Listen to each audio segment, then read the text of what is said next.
I hadn't sent all these out yet, but now I am. Feel free to comment. I have that set up right now. Apparently,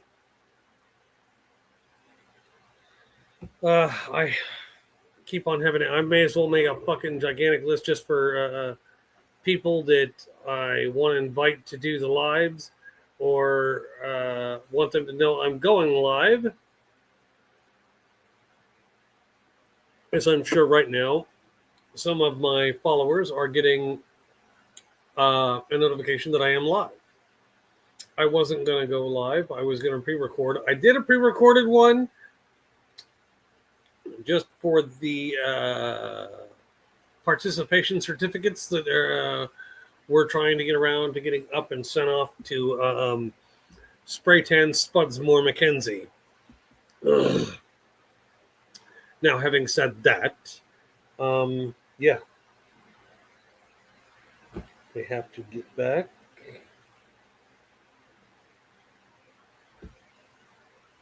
So many damn new things to catch up on.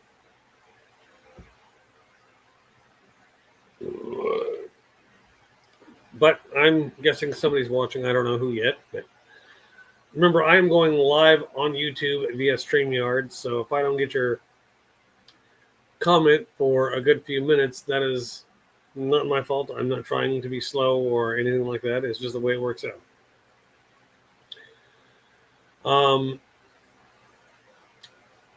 For those of you who don't know, Steve Bannon did an interview with somebody. I forget who it was now.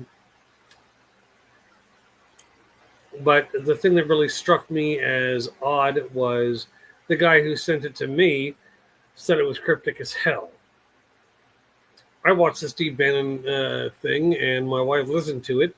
We couldn't find anything cryptic about it. Steve Bannon is saying that we need to get to a populist nationalist state. And if you know anything about a populist nationalist state, it's a direct contradiction of terms.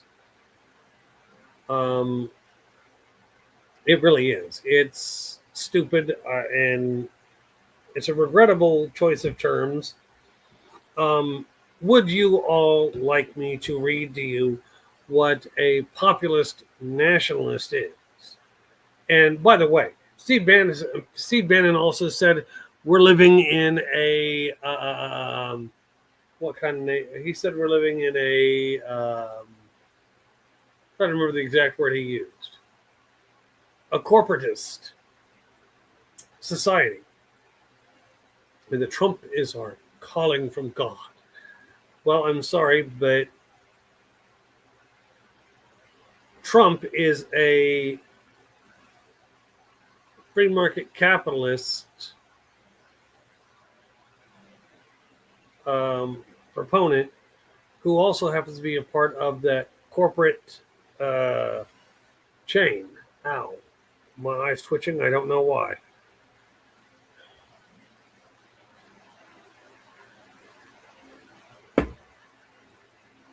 Trump is a part of that corporatist mindset. And I will look up socialist or national populist nationalist just so you guys don't have to.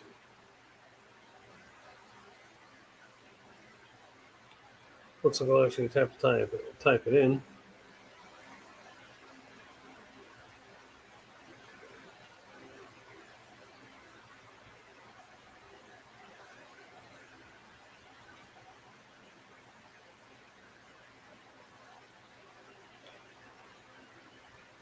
Okay, I found it. Sorry it took so long.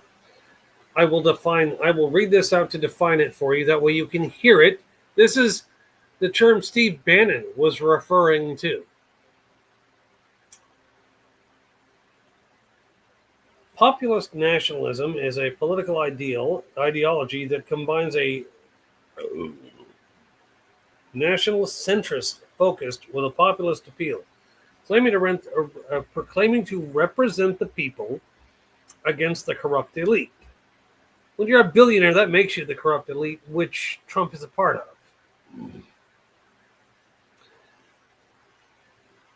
This ideology often promotes economic and cultural protectionism, a romanticized view of the past, and a strong sense of national identity, often defined in ethnic or cultural terms. It can manifest through anti immigration policies and a rejection of both established political institutions and supranational organizations, which are often framed as being controlled by elites who are out of touch with the common people. A billionaire who's out of touch with common people. That sounds like somebody. Who the fuck is that? Oh, yeah, the guy running the fucking country right now. Okay, key characteristics: anti elite sentiment. Populist nationalists often present a narrative where the people are a virtuous common group being exploited by self-interested elite, which can include politicians, big business, and global institutions. Well, it doesn't really help when you're helping the billionaires become even richer billionaires. So, yeah. Nationalistic focus. This ideology emphasizes the prioritization of national interests, sovereignty, and cultural identity over those of other nations or international cooperation. Staying in your own nationality.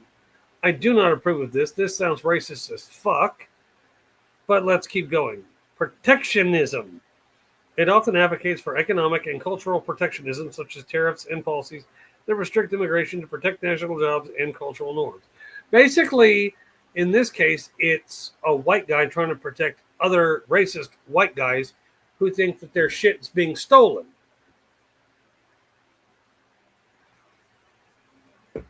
Are jobs being stolen by illegal aliens? I don't know. I don't believe they're being stolen in the way that it's being trumped up to be, if you'll excuse the term. And am I afraid of my job being taken over by an illegal immigrant? Not really. And it's not because an illegal immigrant can't do the work that I do. It's I have two things that are above any illegal immigrant right now. And it's not a racist thing at all. It's one, I speak and understand English and write it. Number two, I don't have to sit there in dalliance for an hour about what the actual problem is. I can sometimes just look at it and I have the problem. That's the difference. Nothing to do with nationality, nothing to do with race, none of that shit. Could I teach someone to do what I do? Yeah. Could I teach them to have the same gut intuition about things that I do? Yeah. I can train them. Doesn't mean they're going to stick to it. Now, finish this off. Romanticized past. There is a tendency to appeal to a nostalgic or romanticized view of a country's history, which is seen as more of a pure and virtuous time before the negative influences of elites or outsiders. Okay, well, Trump likes to quote. He likes to virtualize or virtuosityize, whatever you want to call it, the Industrial Revolution. This is not a good thing. This is back when workers were told, you're going to work more hours, we're going to cut your pay, and you're not going to complain about it. That's what he wants back. He's idolizing that. It's like fucking countless people died during the Industrial Revolution. I see Leslie saying Trump, but that has no context for me. But yeah, people like a lot of Republicans, a lot of Republican conservatives right now, back in the good old days. Which good old days are you fucking talking about? Are we talking about the 50s before the Civil Rights Movement? Are you talking about the Industrial Revolution, which he talks about a lot? Oh, well, back when we were great. When were we great? When did we stop being great? When we listen to people like you, I'm sure of that. The moment any of our country actually thought you were to be good is when we lost. Anyway, and strong leaders. Leaders may often rally support with a charismatic style and present themselves as the sole interpreters of the popular will, Trump, which can lead to a challenge to the legitimacy of other institutions like the judiciary or the press. Yes, and what's sadder is for all the people who told us to memorize history and learn from it, otherwise we'll repeat it, they're now the ones saying, no, we want this. You want Hitler 2.0? Did you fucking learn nothing? Did your parents going out and fucking putting themselves in harm's way dull your brains or some shit?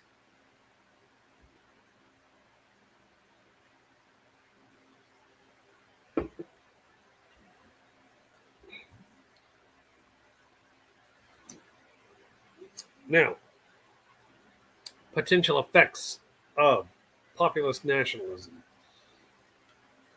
Erosion of liberal democracy. The focus on a singular will of the people and attacks on the institutional checks and balances can undermine the pluralism and rule of law that are the core of many liberal democracies. Duolingo.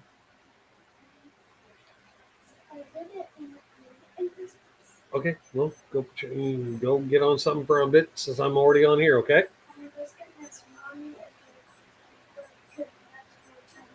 You can text her. Go. Okay.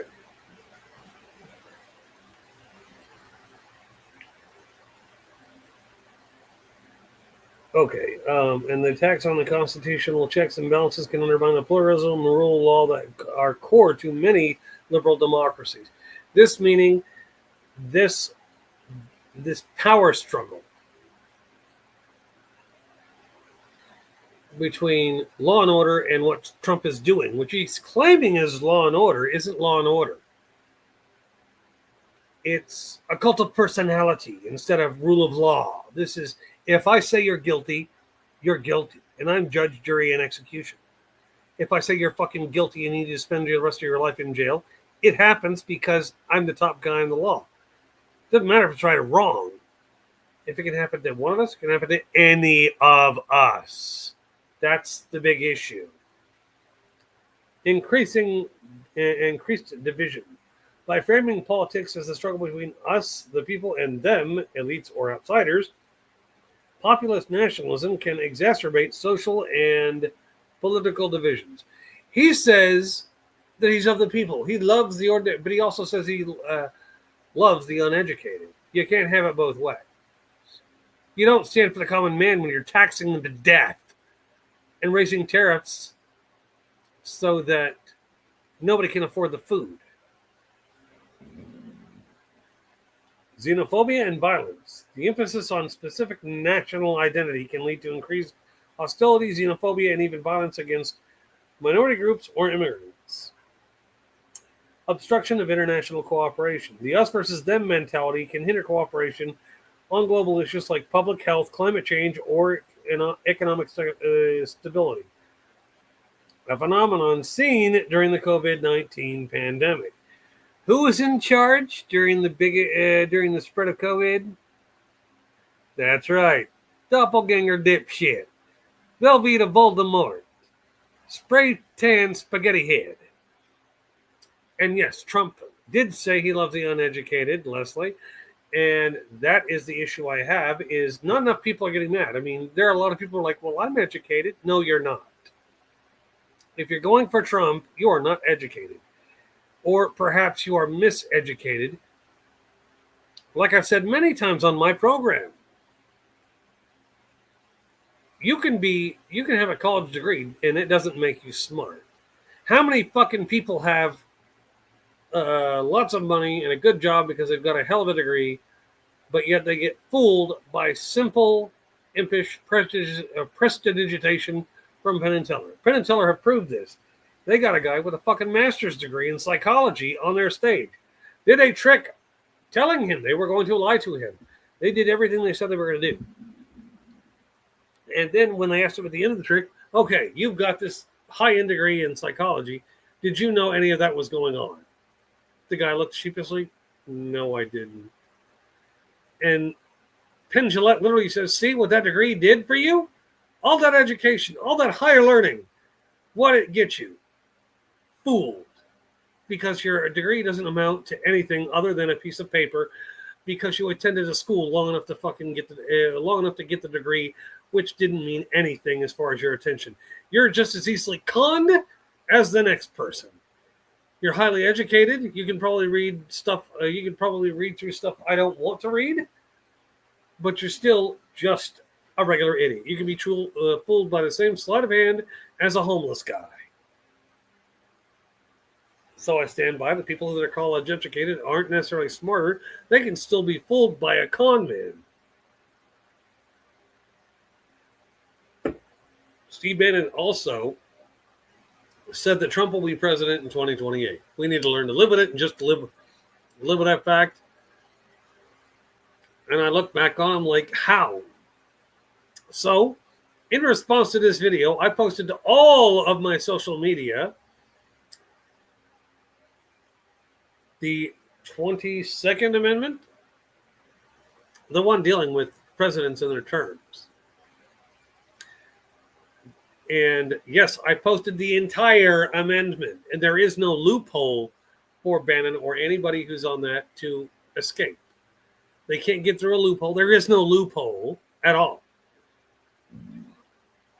And the 22nd Amendment, if I remember right, was passed in 1951. So everybody who's claiming this, that, and the other, and said it can be done, no, you're full of shit. Really, really full of shit. Trump isn't allowed to serve a third term. Well, he didn't serve two consecutive terms back to back. I don't give a shit. He's in his second term.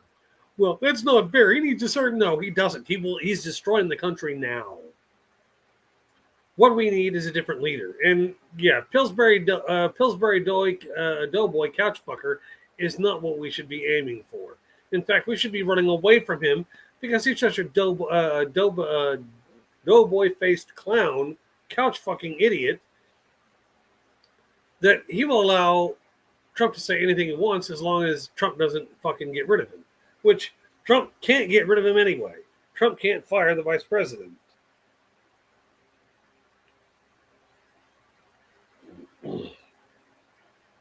Out of all the dumb shit people think can be done, there are certain people that cannot be fired. There are certain people that cannot be replaced just because he wants them gone. And that's the disturbing part, is people buying into this malarkey-ish bullshit of, well, he can do it. There's things he can't do. Things he needs to be stopped from doing because they aren't actually legal. But with so many people fucking ass-kissing with him, they don't know what to do. And me, I'm literally seeing, like, every time I watch the news and see a new round of shit, I'm like, well, that's going to lead to impeachment. That'll lead to the entire country fucking failing because he doesn't give a shit about our economics. He just wants to say, we're winning. We're making more money. Where the fuck is all this money? Where the fuck are all these wins coming from? Here soon, we won't have a fucking country to call a country.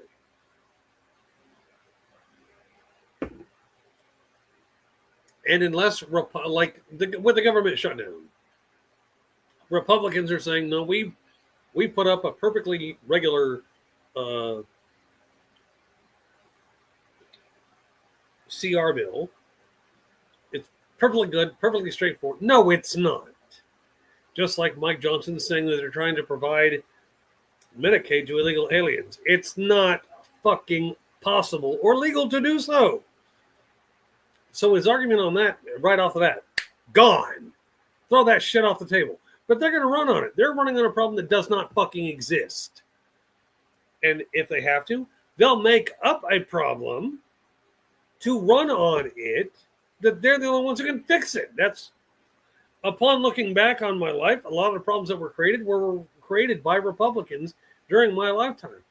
They created these situations and then they're, well, we can fix it. You're the one who created the problem. Why the fuck didn't you prevent it in the first place, dumbass? But alas, people don't want to hear that. people are going to, and the sad part is I'm not even slanting this shit. I'm just looking back at the facts. Now, healthcare without the Obama tax credits on that are going to triple. Meaning, if you paid $200 for it before, you're now going to be paying almost $1,000, if not over $1,000. There are many people who are going to be fucked out of their medical insurance because they don't want to extend it.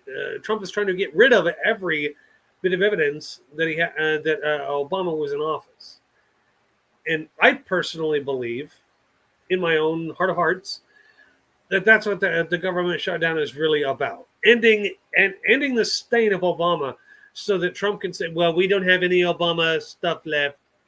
And it would be true. You don't have to believe it. I'm going to, because I'm seeing between the lines. I'm reading everything. And it truly is sad. Now, I will be releasing 1 or 2 more recorded videos this evening if I can get around to it fast enough. And I would like you all to participate if at all possible. If you can't, I get it. But this would be a monumentally fucking funny thing to do to Trump. And because a lot of people, well, we can't do it, you can do tiny things. Admittedly, you send him hateful emails, he's just going to ignore it and wipe it all out. And I would love to send participation trophies, but I think the size and price of shipping would end up killing most of us. But getting a participation certificate might do the trick. But that's in the other video that I'll be releasing tonight. Now,